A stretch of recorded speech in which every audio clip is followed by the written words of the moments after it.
এরই নাম বোধহয় বাবা। দেখুন, লোকটার সংসারের হাল টানতে টানতে নিজের প্রতি খেয়াল রাখার ফুরসতই ছিল না। 2 মেয়ে আর স্ত্রীকে নিয়ে সংসার, বসতবাড়ির কিছুটা অংশ ভাড়া দিয়ে ভাড়ার টাকায় চলেছে সংসারটা। কলকাতার মতন শহরে থাকা খাওয়ারই কত খরচ, মেয়ে বলে অনেক গঞ্জনাও শুনতে হয়েছিল এককালে। এখন অবশ্য সব তারিফই করে।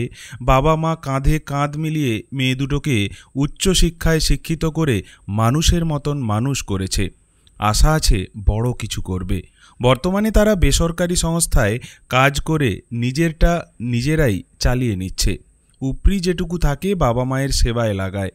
আজ সেই শিক্ষিত মেয়েরা সমাজ মাধ্যমে তাদের বাবার প্রাণ ভিক্ষা চাইছে।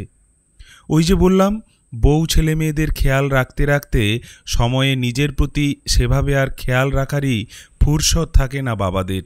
হয়তো তাই কলকাতার টালিগঞ্জ এলাকার এই বাবা আজ ক্যান্সারে আক্রান্ত। হাতে সময় কিছুটা আছে, টাকা যে লাগবে অনেকটা।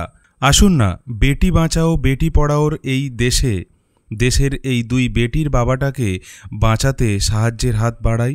যেটুকু পারি নিজেদের মতন করে ওদের হাতে তুলে দিই। ওরা বুঝুক ওরা একা নয়, ওদের বাবার পাশে আছে সারা বিশ্ব। বাবারা জিতে থাকুক মেয়েদের কাছে হিরো হয়েই। মেয়েটা বাবাকে বাঁচাতে সমাজ মাধ্যমে লিখেছে, ক্যান্সার জয় করতে আমার বাবাকে সাহায্য করুন।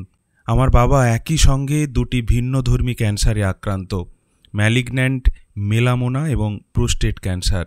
এই বিরল এবং অসম যুদ্ধ জয়ের জন্য সার্জারি, হরমোন থেরাপি এবং ইমিউনোথেরাপির প্রয়োজন, যা অত্যন্ত ব্যয়বহুল। নিম্ন মধ্যবিত্ত পরিবার হওয়ায় চিকিৎসার ক্রমবর্ধমান খরচ বহন করতে আমরা নাজেহাল হয়ে পড়ছি। আসুন মেয়েগুলোর পাশে দাঁড়াই।